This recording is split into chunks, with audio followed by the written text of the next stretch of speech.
Properties of complex logarithm function. जी, first property है कि अगर दो कॉम्प्लेक्स नंबर का प्रोडक्ट होता है तो उनका लॉग जब आप सेपरेट करेंगे तो ये मल्टीप्लिकेशन एडिशन में चेंज हो जाती है और जो डिवीजन होती है वो सब्ट्रैक्शन में चेंज हो जाती है। और अगर इसके ऊपर पावर आ जाए तो ये पावर जो होती है वो स्टार्ट में चली जाती है। रियल की सेंस में ये पावर कोई भी रियल नंबर या रैशनल नंबर हो सकता था, लेकिन यहाँ पर ये रिजल्ट सिर्फ और सिर्फ इंटीजर्स के लिए दुरुस्त है। अच्छा, नीचे एक नोट लिखा हुआ है कि these properties are not true for principal value of the complex logarithmic function. मिसाल के तौर पे z1 हम -1 ले लेते हैं और z2 हम आयोटा ले लेते हैं। अब पहली प्रॉपर्टी जो है इसको आप प्रिंसिपल लोगार्थमिक फंक्शन के लिए अगर वेरीफाई करें तो z1 की वैल्यू मैंने -1 लिख दी है और z2 की वैल्यू मैंने आयोटा पुट कर दी। इन दोनों को मल्टीप्लाई करने से ये माइनस आयोटा बन जाएगा। अब इस माइनस आयोटा का लॉग मालूम करने के लिए वही फार्मूला है, इसका रियल पार्ट 0 है, इमेजिनरी पार्ट -1 है। तो -1 का स्क्वायर +1 आएगा, दूसरी तरफ टेंजेंट इनवर्स -1/0 है, तो ये नेचुरल लॉग 1 आ जाएगा और यहाँ पे -π/2 है। नेचुरल लॉग 1 0 होता है तो रिजल्ट आ गया आपके पास -π/2। अच्छा, ये मैंने लेफ्ट हैंड साइड निकाल ली।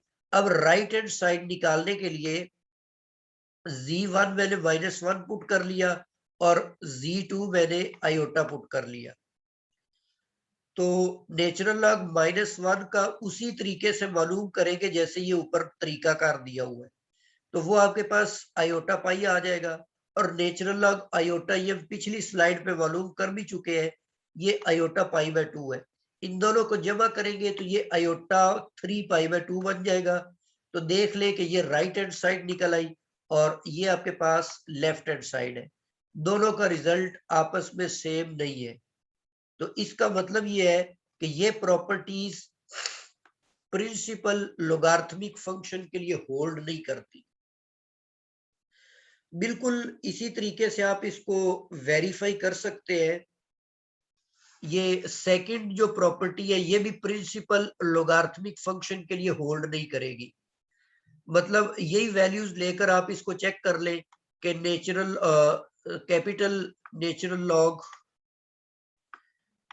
जी z1 आपने -1 सपोज किया हुआ है, या z1 को आप आयोटा सपोज कर लें और z2 को आप -1 सपोज कर लें।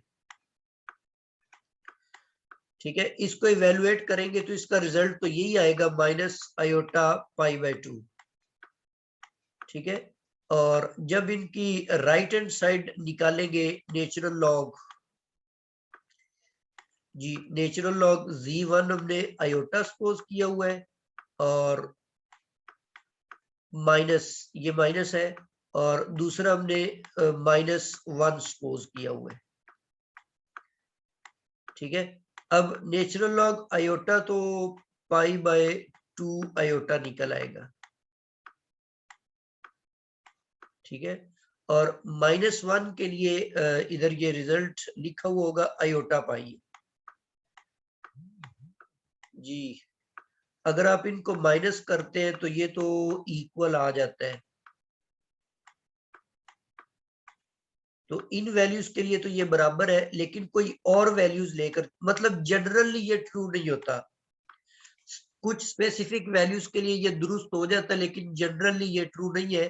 कोई भी और वैल्यूज लेकर आप इसको वेरीफाई कर सकते हैं।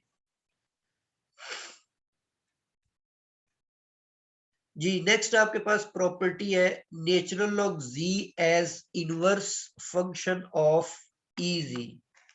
ठीक है, जो नेचुरल लॉग है ये EZ का इनवर्स है या नहीं है। तो यहां पर ये मेंशन किया हुआ है कि if the complex exponential function, ये जो एक्सपोनेंशियल फंक्शन है ये अगर फंडामेंटल रीजन के लिए डिफाइन किया हुआ है, मतलब x जो है वो तो पूरा पूरे पूरा जो रियल पार्ट है रियल एक्सिस है वो तो कंप्लीट हो, लेकिन y जो है ये लाई करे बिटवीन माइनस पाई और पाई के दरमियान, इसको हम फंडामेंटल रीजन कहते हैं। तो फिर ये जो एक्सपोनेंशियल फंक्शन है ये वन वन फंक्शन होता है, ये हम पिछले लेक्चर में देख चुके हैं। तो सिर्फ इस रीजन के लिए ये दोनों एक दूसरे के इन्वर्स फंक्शन है, बाकी सारी वैल्यूज के लिए ये एक दूसरे के इन्वर्स नहीं है। इसी तरह ये e और नेचुरल लॉग ये दोनों कैंसिल होकर z के बराबर आ सकते हैं। ये इक्वेशन होल्ड करती है तमाम नॉन जीरो कॉम्प्लेक्स नंबर्स के लिए। और इसी तरह ये जो इक्वेशन है नेचुरल लॉग EZ, तो अब ये इससे कट जाए और z आपके पास आ जाए, ये सिर्फ होल्ड करती है फंडामेंटल रीजन के लिए, ये पूरे कॉम्प्लेक्स प्लेन के लिए होल्ड नहीं करती ये प्रॉपर्टी। मतलब अब कॉम्प्लेक्स में काम करते हुए आपको थोड़ा सा केयरफुल होना पड़ेगा कि ये ऑपरेशन हम कहां पर यूज करें और कहां पर यूज ना करें। तो ये नेचुरल लॉग जो है ये ई से कैंसिल नहीं हो सकता जनरली। हाँ, जो फंडामेंटल रीजन है उसमें आप इसको कैंसिल आउट कर सकते हैं। एक एग्जांपल लेकर इस बात को हम समझते हैं। जैसे ये मैंने 3π/2 ले ली।